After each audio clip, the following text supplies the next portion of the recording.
Never forget. Never forget. Never forget. No. That your life has purpose, your life has worth, and your life has value. I keep on singing my song. I keep on singing my song. I keep on singing my song. I keep on singing my song. I keep on singing my song. I keep on singing my song. I keep on singing my song. I keep on singing my Yeah. song. Singing my song. Cracking perfection for me. Looking for Good evening, good afternoon, and good night. We are back in the SpeakUp podcast studio. We have a very special guest in the building. Whoop, whoop. Oh my gosh, he's full of energy. I love it already. Let's get love it already. He is of Haitian descent. He's a two-time published author. I'll say that again. Two-time published author, an entrepreneur, founder of Barbershop Speaks. I know we're going to get into that a little bit. Sure. He is a past student government president, Florida International University, Biscayne Bay campus. The beautiful Biscayne Bay beautiful campus. Biscayne Bay campus. Yes. We have Jefferson Noel in the building. Whoop, whoop, whoop, whoop. Brr, brr, brr, brr. Oh, you want that? You Yeah, want that? yeah. Okay. There you go, man. There you go, man. They don't have that sound. They don't have that sound. Oh my gosh. So how are you doing today, man? How's it going? Man, today has been a very good day. I went to church today. Okay. You know, it's Sunday. It's Dimanche Matin. There it You is. got to go to church. And afterwards, I just actually came from a show called Belle Femme Inc. So yes. So it was the Femme Takeover. Although it's usually women that's invited, and they invited me because What? I was like, Oh hey, my girl. gosh. No, stop. No, No, stop. yeah, definitely. No, don't do that. Don't do that. Okay. And we have a couple co-hosts in the building. If you guys can introduce yourselves. Hey, y'all. You already know. It's Dorothy, a.k.a. Dory, co-hosting. Nice. And we got, We got Natanya. I'm also co-hosting too. My voice is so soft in here. sounds amazing. so you have nice. like a radio voice. I love it, man. Good. I love it, man. And you already kind of got into it. You were speaking a little bit about your Haitian heritage. You were going into it. I'm not Haitian. Just let everybody know. So Listen, you Haitian by association, by brother. association. I like that. Yes. I like that. So tell me a little bit about how your Haitian roots kind of affected you growing up. And Yeah, so W.E.B. Du Bois, he has a thing where he speaks about, or a concept is called double consciousness, where you're black, you're African living in the United States, so you see the world through a black perspective, and then you're American, so you see the world through an American perspective, so you have two consciousnesses. right. Two consciousnesses. That's English. Conscious eye? I don't Conscious. I don't know. And then, but being Haitian, it adds another layer. So it's like having a triple conscious, Right, where you have black culture, you have Haitian culture, and then you have American culture as a whole. So Right. I think that definitely molded me to have a better understanding of diversity and different perspectives. It helped me to see the world in a unique way because on one end, if someone who's not from Miami, they'll see me, they'll think he's a black American. Yeah, black Right? American. But if you're here in Miami, you'll first thought like he's either Haitian or Jamaican or he's Something. something. So that sort of adds to the way that people view you. So people interact with you differently. So it's always cool when I go to a new city and I say I'm Haitian and I have to explain about the country of Haiti. I have to explain all that. In Miami, I don't have to do all that. Right. No, for sure. But more specifically in the Haitian culture, we're built on resilience. We're built on determination. We've been the underdog throughout our entire history, and we've always been fighting to get to the top. Like as you know, Haiti is the first Black republic. Yep. Shouts out. Yeah, first Black republic on the Western Hemisphere. And in addition to that, we had the first successful slave revolt. And people don't like that. Well, the slave owners don't like that, right? So coming from that rich culture, Right. like it's powerful. So you know that there's power, there's resilience, there's strength in your blood. And I believe that helped me to become the person that I am today. Nice. Has that ever kind of like made you kind of odd, man? I know being like the student government president. Yes, sir. You probably are the only one of your of our skin complexion in a lot of rooms, right? Yeah, 100%. So how do you maneuver in those rooms and kind of deal with the stress of that? Yeah, great question. So there's an author, and I always mess up his name. But I know his last name. It's called Noah. His last name is Noah. But he wrote a book. It's like Yuval something Noah. But he wrote a book called 21 Lessons for the 21st Century. And my mentor, Saif, actually referred the book to me to read it. Noah said the most important skill that you can have in the 21st century is the ability to adapt. Is the ability to adapt to your circumstance and adapt to changes around you. Right. And he was speaking on a broad spectrum. For example, we're undergoing different revolutions. So we had the telephone revolution. Before that, the internet revolution. We had the social media revolution. And things are going to happen more rapidly. There's going to be different revolutions rapidly. And the ability to adapt will help you to succeed. Right. So I bring that to me being the only person in the room, being the only black person in the room, or being the only Haitian in the room, or whatever the case is. Like, I have to know how to adapt. I have to be able to switch through the language of different cultures. So, and I wouldn't necessarily call it code switching, but I'll call it being wise. Adapting. Because there's a term called cultural literacy. Okay. Where it's like a baseline of everything that you should know as a competent person or educated person in society. So you have to have, some level of knowledge of different cultures when you walk in the room. And because I have that, because I can, speak with different people, it hasn't been uncomfortable being in the rooms where I'm the only person of color, because I know how to adapt. That's good. That's really, really good. Definitely. I know for me being the only person in the room of our color, it's definitely a lot of awkward moments and adapting to situations. Mm-hmm. And I find that as I do it more, I get better at it. But could you tell us a little bit about your background and kind of your passions and your goals going forward? Wow, background, goals, and passions. Okay, I'm usually terrible at remembering a question, so I'm gonna try. If I miss something, let me know. I have it written down. Don't worry. Okay. So background. What do you mean by background exactly? Basically, give me some background. What gives you the drive to accomplish your goals and your mindset to accomplish these things? As you know, I'm very, very driven, and part of the reason why I'm so driven is because I'm hyper aware that this world is not a great place. This world is not a good place for many people. I don't want to say most, because most is 50 plus 1. So I don't know if what's 7.5 divided by 4. I don't know. Oh, gosh. I mean, it's divided by 2. Right. So I don't know if 50 plus 1 people, if it's terrible for them, but I know for many people on this planet, the world is terrible. It's a complete tragedy. Mm-hmm. People live in abject poverty. There's many people who don't know their worth. They don't see themselves as valuable. They go through insecurity issues. And, and we all have our insecurities, but some people have it worse than others. So I'm very aware of that. And because of that, I'm like, okay, what can I do to bring positivity into the world? How can I be a light and not add to the tragedy that's already taking place? Mm-hmm. And how can I bring in positivity? How can I inject goodness into the world? So that's part of my motivation for doing everything that I do. So could you talk a little bit about your passion? So when I think of passion, I'm definitely passionate about speaking. For sure. Yeah, definitely passionate. Wrote a whole book about it. Yeah, exactly. So I'm passionate about speaking because although you're speaking to a large audience, you're also speaking to individuals as well, right? I mean, well, that should be the goal, to speak to individuals inside the audience. 1 in 1 million, right? Exactly. I think public speaking is powerful because if you do it right, it will be as though you're having a one-on-one conversation with someone. Mm-hmm.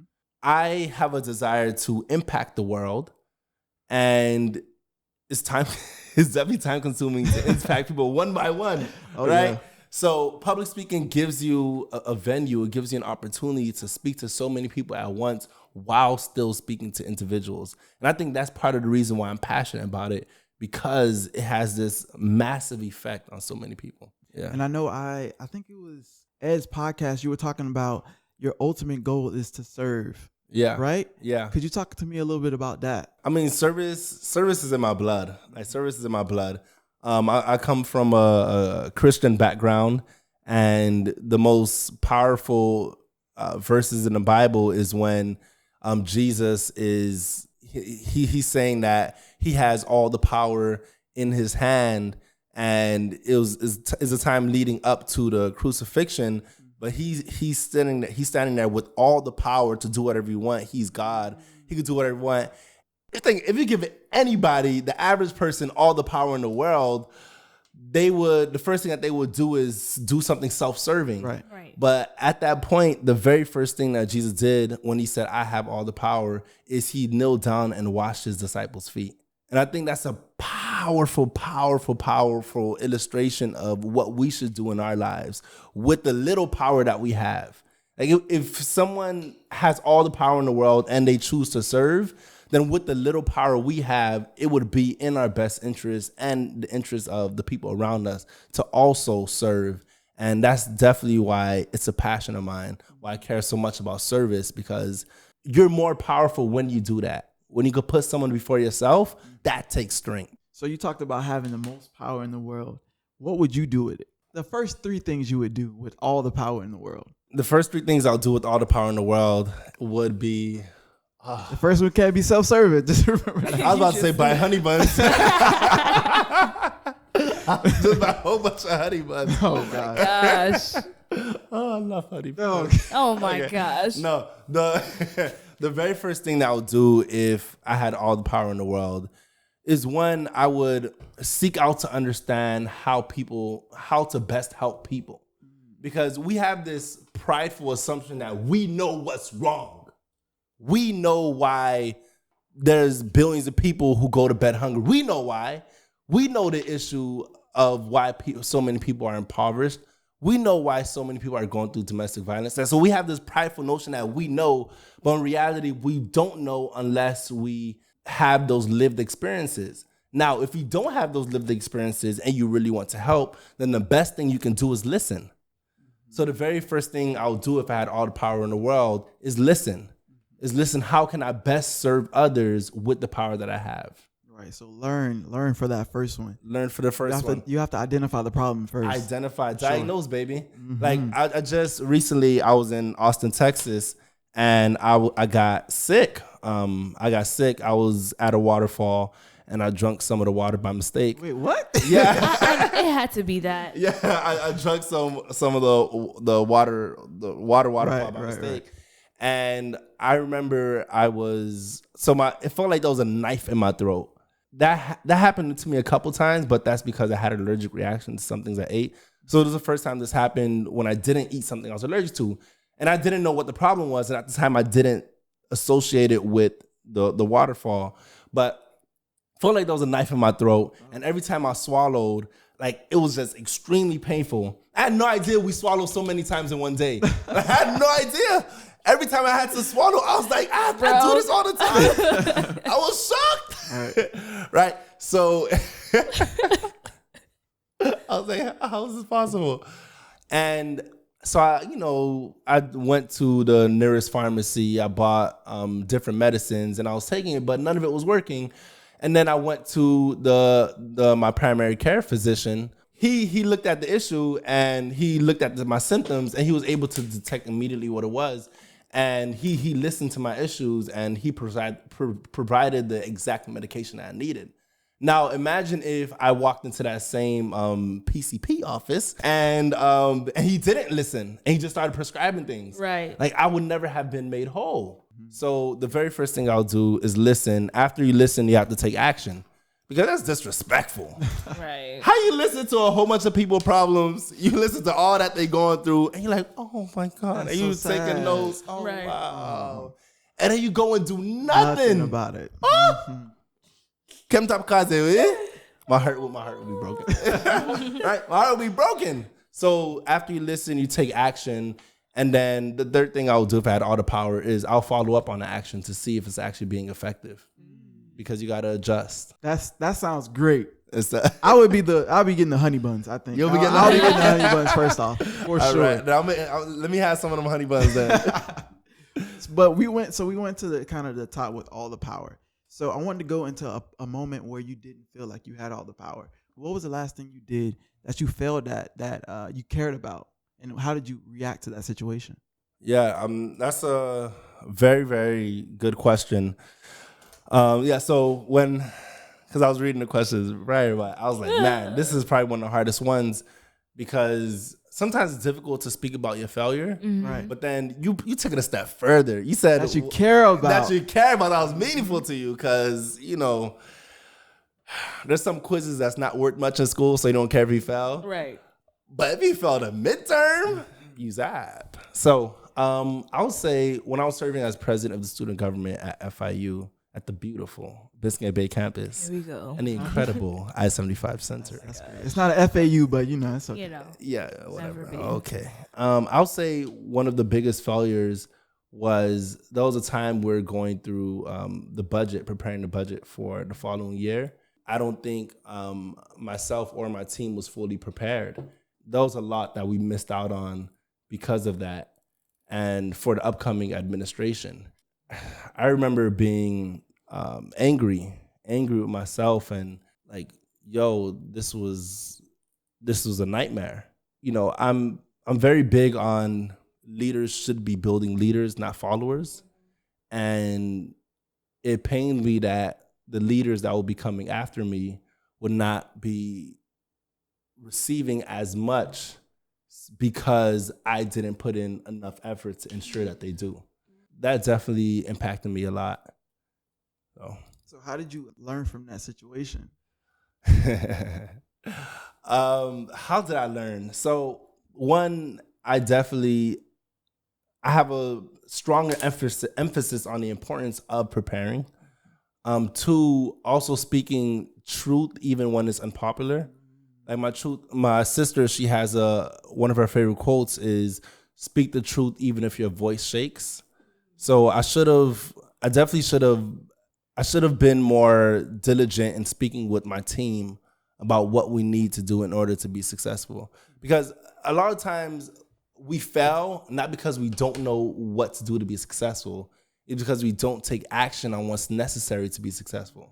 And we knew what to do, and I felt like we had a good understanding on how to navigate, but I don't think we had that follow-up, and yeah, we just didn't have the follow-up to actually get it done. I would prepare more, but also I would have been more on top of my team and making sure what needs to get done would get done.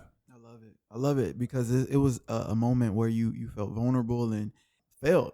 Yeah. But you learned from it and you're going to do better and it won't happen again. I love that, man. I love those comeback stories. That's what I love. That's what gets my heart pumping. So you are a very, very busy man. I thought you were about to say I'm a vegetarian. Are you a vegetarian? No, I'm not. Okay, hey, man. Not in the Haitian I mean, that's household. cool. That's cool. Not in the Haitian household. No, I was gonna say that you're a very busy man, right? You have a lot of avenues that you're attacking, a lot of lanes that you're in. For me, it seems like it would make me very stressful and stressed out and like pulling my hair out, overwhelmed, right? With that, even with time management and you doing all those things, it still weighs a toll, right? So how do you deal with that kind of like making sure that your mental health is correct and just staying centered? How do you deal with that? So I have a personal rule that goes, only spend time doing what you love. Like that's it. Only spend time doing what you love.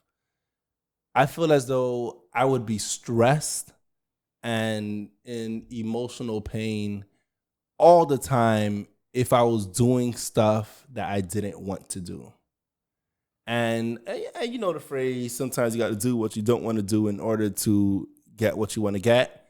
And it's like, yeah, but if what you want to get is that important, then you would feel joy doing what you don't want to do because you know the ends of doing those things, the reward is plentiful. Right. So even if I'm in a situation where I wouldn't want to be in and is not ideal, the end goal is always towards my purpose. There's always I'm always undergirded by love in all that I do. And I believe that definitely helps me with my time management and remaining mentally stable. And also, I'll be remiss if I don't say, the people around me, like my friends and family. So that's one thing that I'm letting the comb in my beard. That's one thing that I always thank God for is the people around me. Like this, because the idea is, if you find one person, one confidant, one person who you could pour into and who will pour into you. If you find one person that really loves you and you trust and there's integrity between you two, then you got it good. You got it good if you find that one person. And I feel blessed because I have more than one person. Like I have my siblings, I have my close friends who are actually what I would want. Because, sometimes you have friends and the only reason they're your friends because y'all grew up on the same block. Right. Like that's the only reason you're friends. Outside of that, you wouldn't have been friends with them, right? And I feel like the people around me are so strong and I'm motivated by them. And they push me and I push them. Like if I, work right now, I'm working on a flyer. Like I could send them a flyer without thinking, oh, they're just gonna gas me up and say, oh, this look good. Did you send it to a professional? Like they're not gonna do that. Like they're gonna tell me what it is. Like, straight up. bro, hey, this right here, no. That right there, no. Like, run it back. Yeah. Like, do you need some money to pay a professional? Like they'll tell me that, and that's what I need. That's what's necessary. So being real, gotta keep it 100. 100, right? Yeah. What's the emoji called? 100, right? You gotta keep it that. So I'm funny sometimes. I feel like.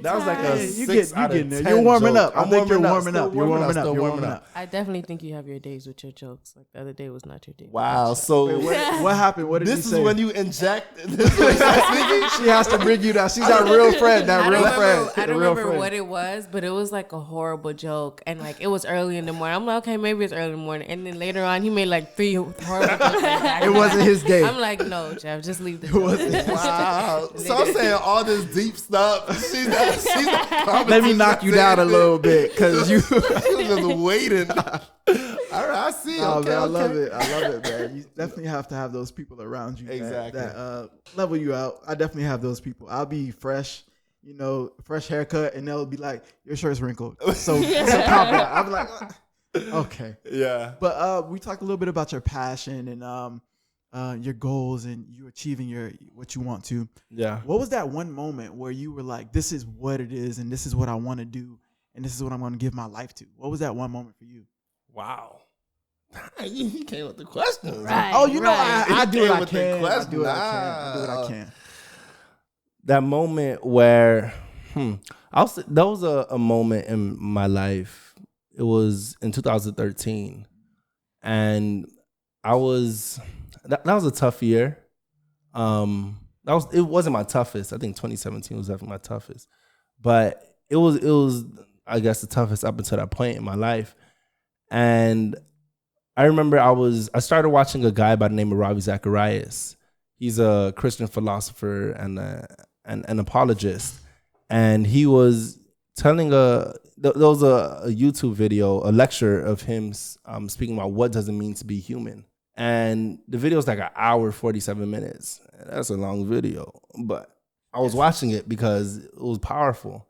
And he got to a point where he said that part of what it means to be human is the fact that we have intrinsic worth and intrinsic value. And I was like, intrinsic worth, intrinsic value? First of all, where's the dictionary? Second of all, after reading it and hearing his explanation, I was like, this is countercultural because we're taught if we want to be somebody, we need to have things. We need to have a lot of money. We need to be like, we were basically raised in a materialistic world. You have to acquire things to be somebody. So I'm thinking, wait, I'm already somebody? I already have work? I don't have to go out and seek it? And I feel like watching that video transformed my life. Like it transformed me because watching that gave me my purpose. And it's helping others to realize their intrinsic worth and intrinsic value. Because I believe like if more people were to realize that you already have that value, then they wouldn't go out seeking it. They wouldn't go out and try to look for it in dark places. That moment in 2013 really, really changed who I was. Man, Man, that is so powerful. Oh my God, you got my heart beating a little bit. I think I read it from Maya Angelou. She was saying that you already been paid for it. And that's something I always go back to. You've already been paid for it. Man, it's so much, man. But we're gonna move right along. We're gonna go into the book, right? Yo. Into the first book, because he's a 2-time published author. 2-time. Let me get you right. Hey. There it is. All right. So in your first book, one that I really, really love, in the section, the game starts at practice. You talk about this cycle of fear. And basically, you were talking about it in the form of presenting. And I just wanted to know your thoughts about the cycle of fear and how to break it and how to do better the next time and do better the next time. In that section, when I was speaking about fear on the stage, so there's a study that says when you go on stage and you have fear within you, your eyes would easily be able to pick up people in the audience who look angry or frustrated or tired. And because you already have that fear, you notice those things more.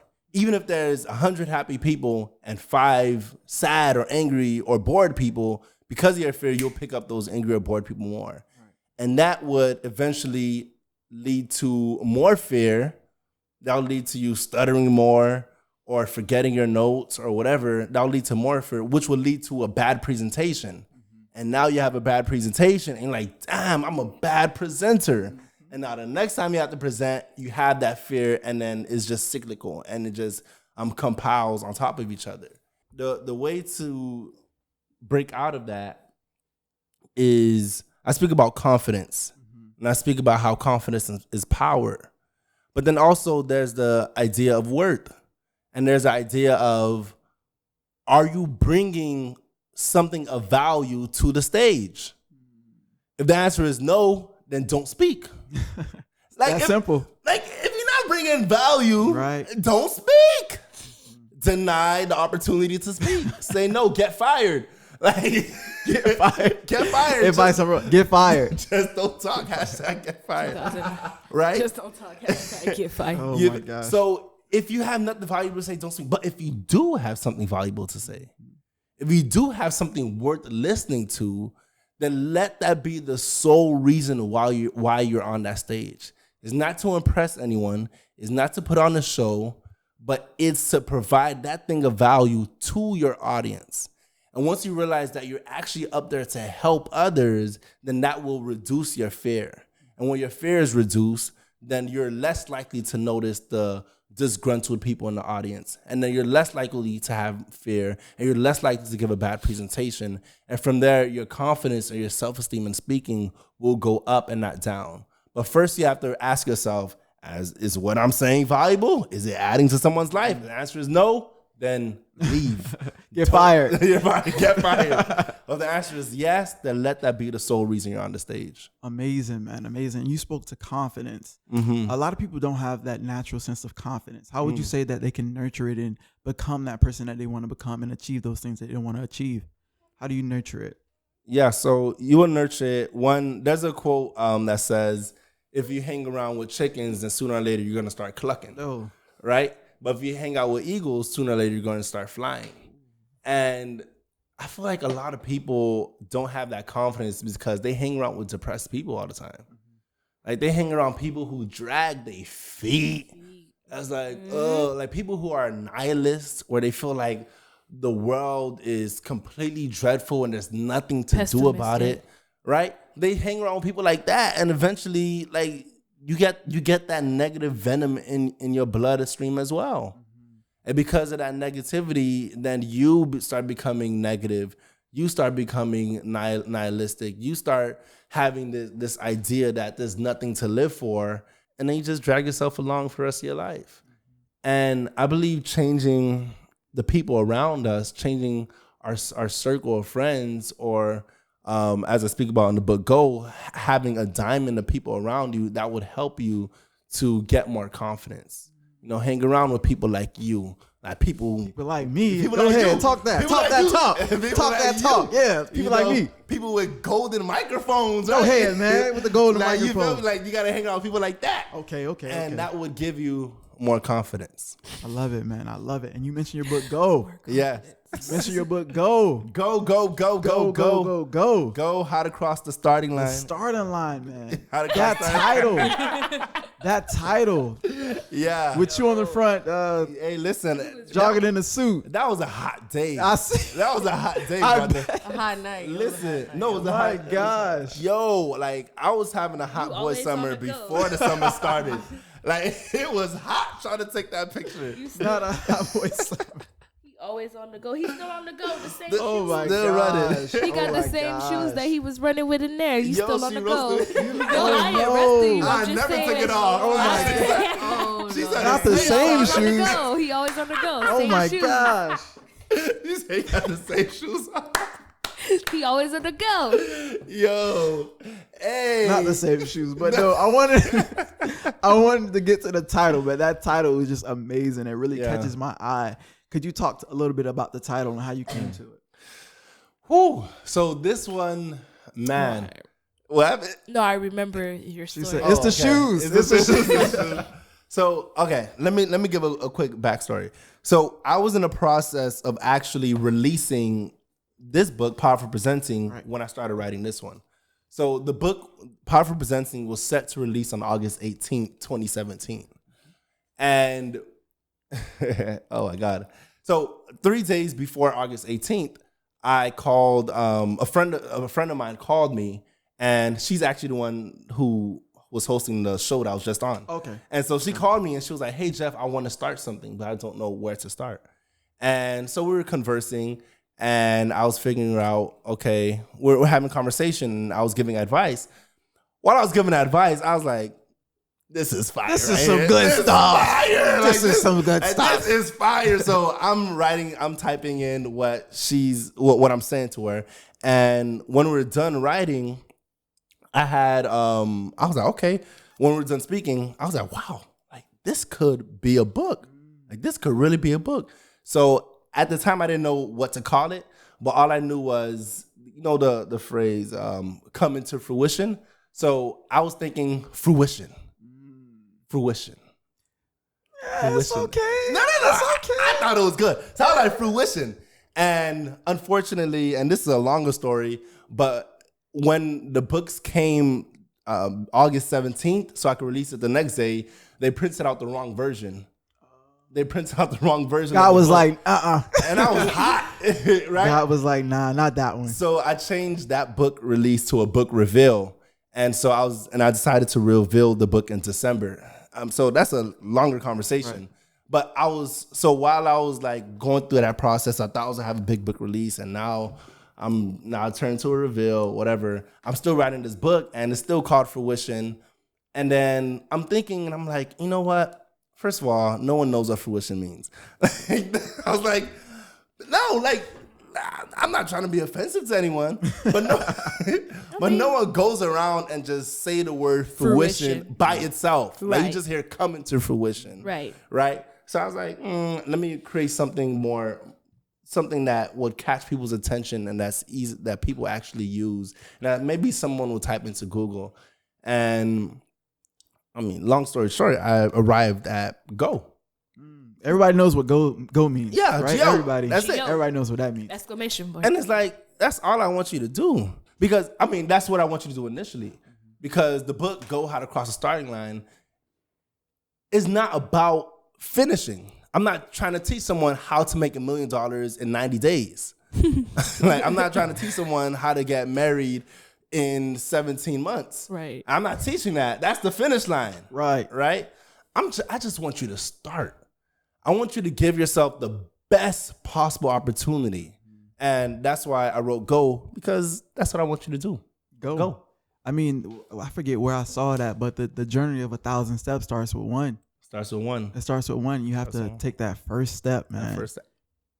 But the first step is always the hardest. Oh, for sure. That's what they didn't teach you. That's what they didn't say. The first step is always the hardest. Always the hardest, man. So you talk about fear in Go. In Go, I'm gonna say the whole name. Go, How to Cross the Starting Line. Yeah. You talk about fear and negativity to get to that starting line. What would you say to those people who are facing those fears and that negativity? So Okay, so fear is one thing that I dedicated a chapter to. So with fear, there's something that SpeakUp called the home alone effect, where if you're home by yourself and you hear a noise, the first thing that's going to come to your mind is not my parents are home. It's someone's going to kill me. There's someone that's about to rob me. Right, and they got a gun, right? That's the first thing that comes to your mind. And you have two options if you're home alone. Either you go out and confront the robber or you lock your door and hide in fear. What I find is a lot of people, they lock their door and hide in fear. That's what I call the home alone effect, right? And part of the solution to the home alone effect is not only to stand up with your back straight and confront your fear, but also fear is not inherently bad. In and of itself, fear is not bad. There's positive aspects of fear. Right. So your parents may be afraid that you're going to fall into the wrong crowd, so they send you to private school if they got money. They send you to private school out of fear, and you get a better education there, and your life turns out better because intelligence is the best predictor of success. So because of that fear, you put yourself in a better position in life, right? So fear is not inherently bad, but the question is, how are you going to use your fear? How are you going to use your fear? Like you could put fear in front of you, or you could put fear behind you and let fear chase you to your goals. Mm-hmm. So I'll give an example. My friend or my neighbor, they had this dog called Chi-Chi, and Chi-Chi was vicious. Chi-Chi was vicious. Doesn't sound very vicious. No. She was vicious, boy. and sometimes neighbors would leave her outside and they would try to chase, and Chi-Chi would chase us or whatever. So every day when I was getting ready for school, I would have to walk past that house to go to the bus stop. And I would walk outside, and the first thing I'll do is look for Chi-Chi. I don't care if it's raining. I don't look for them. I look for Chi-Chi. Like, where is she? Mm-hmm. Right? And so I would have, and that neighbor's house is right next to mine on the same street.